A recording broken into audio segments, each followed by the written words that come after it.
Good morning, everybody, and welcome to another episode of Tea with Z.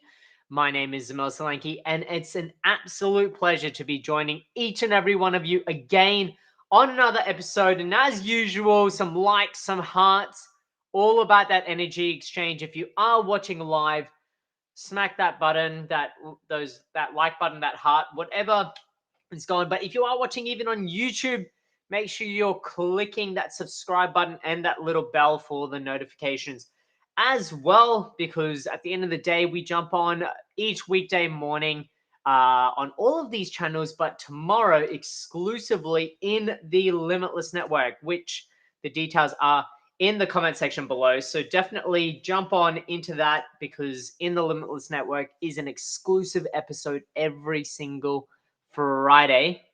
And what that network's about is about creating, a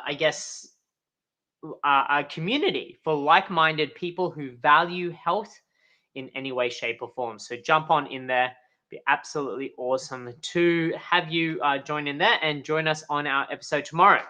So today's episode, what I really want to talk about, yesterday we spoke a lot about it was International Students Day. And once again, a big shout out to all of the students and all of the lifelong learners like myself that are all over the world. And what we spoke about in yesterday's episode, and if you haven't seen it yet, go and check it out. We spoke about, I guess, the opportunity to nurture the student, not only the student that might be in school, college, or university, but also the student within ourselves.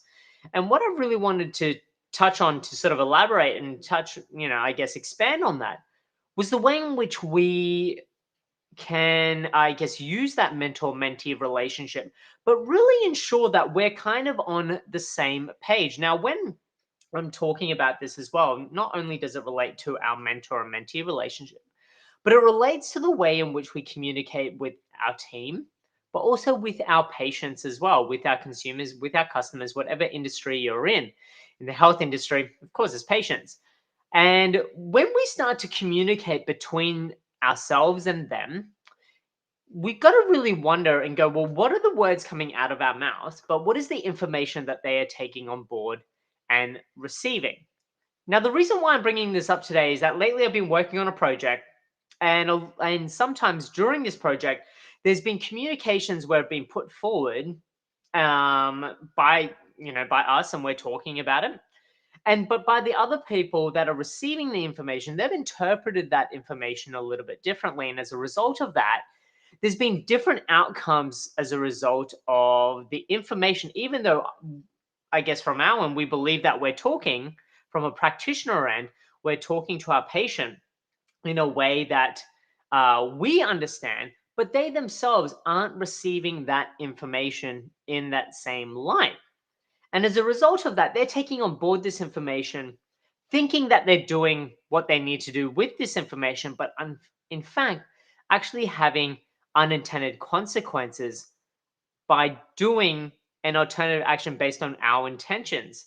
And what I really wanted to do today was touch on that disparity between us giving information to our patients, our customers, and consumers, and then being able to actively and appropriately receive that information and really knowingly understand it and implement that information, or take action from that information based on our intentions. So think about a time in your life, when you said something and the other person that was receiving that information either took it in a different vein, took it in a different context, took it in a different light.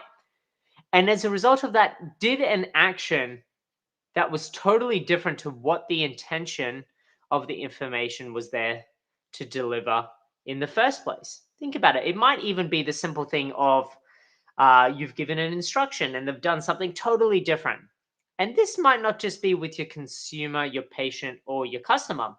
This might be with another team member as well, where we've given information as a leader or as an entrepreneur, or even just as a colleague within a business, or a mentor, or somebody else, even to a friend or a family member. And they have interpreted that information completely differently. What were the consequences of that, and how could you have done things differently to ensure that that information was communicated effectively and also efficiently? So when we talk about effective communication comes down to ensuring that they not only receive the information, but they can process, understand, and implement an action based on the intentions of that information. So when we look at communicating effectively and efficiently, of course, means that we want to do it succinctly, we want to do it appropriately, but also we want to do it in a way in which it is readily available and easy to do and easy to receive by the other party. But when we do it effectively, we need to make sure that whatever our intentions are for delivering that information, that information is received in the proper light. And so, once again, coming back to the question, when was one time where you've delivered information with the intention of having a desired outcome, but that outcome has been totally different to what your intention was? And what were the effects of that? What were the impacts of that? And how could you do things differently? Well, let me give you some tips right now. Firstly, one, you want to ensure that we're not asking a closed question to ensure that they've understood the information that we've given to them. How often do we ask a patient or a customer or consumer, oh, do you understand what I'm saying? The fear of rejection or the fear of being judged for many people forces them to say, yes, I do understand it. Yes, I do understand it, even when they don't. So by asking them an open-ended question by saying, for example, I'm just going to use Steve. Hey, Steve, do you mind just replaying that information I just provided to you in your own words? Or Steve, what were your takeaways from the information that I just gave you? Or Steve, how could you teach this back to me?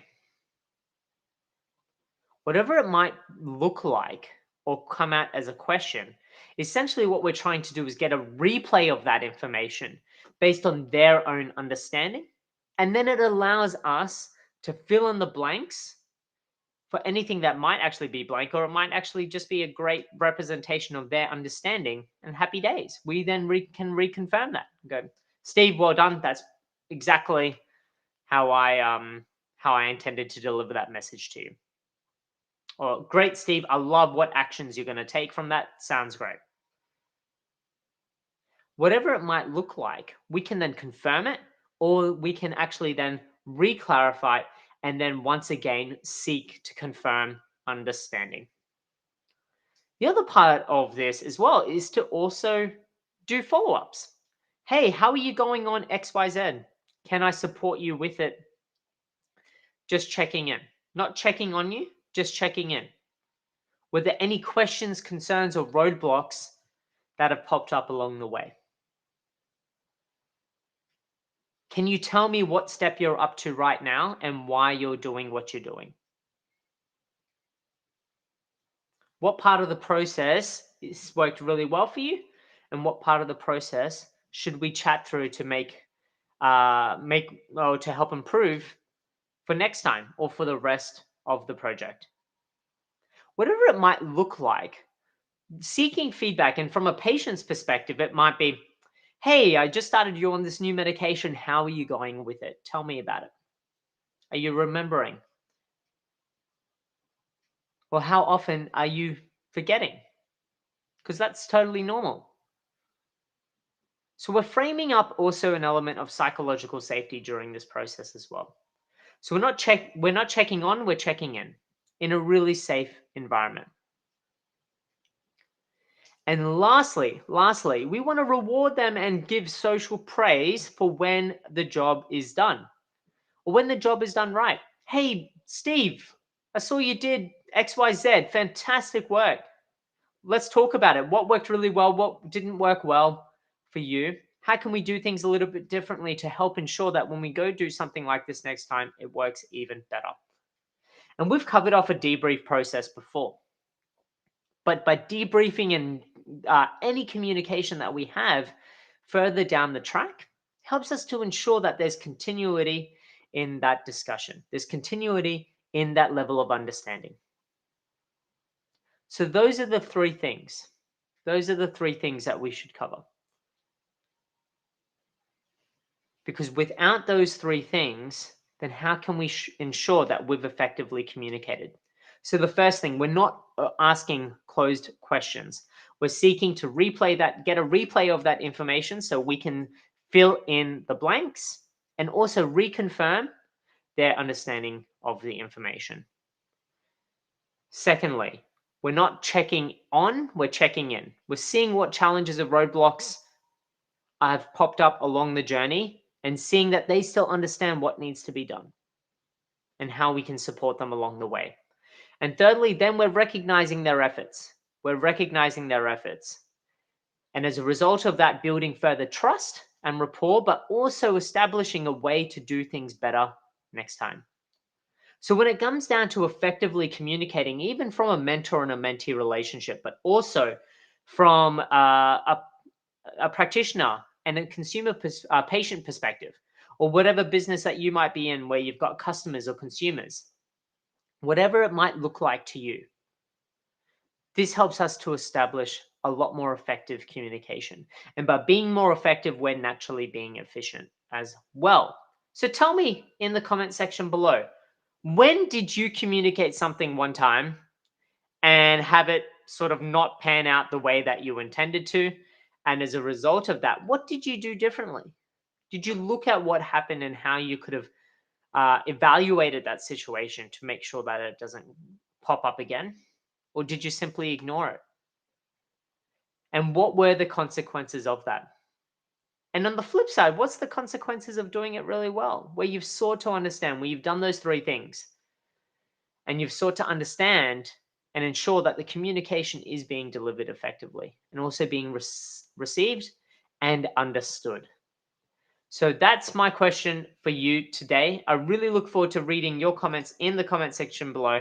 But like always, a special shout out to those that are watching from the Limitless Network, because at the end of the day, the Limitless Network is a group of like-minded people working together to, I guess, create a community that have shared values in providing healthcare, but also positive health outcomes in any way, shape, or form for not only ourselves, but for those around us. So just remember, the details for the Limitless Network are in the description box below, because tomorrow we're jumping on exclusively in there to deep dive on a topic. So that's it from me today. Have an absolutely amazing day, and I look forward to catching up with you exclusively in the Limitless Network tomorrow. Bye for now.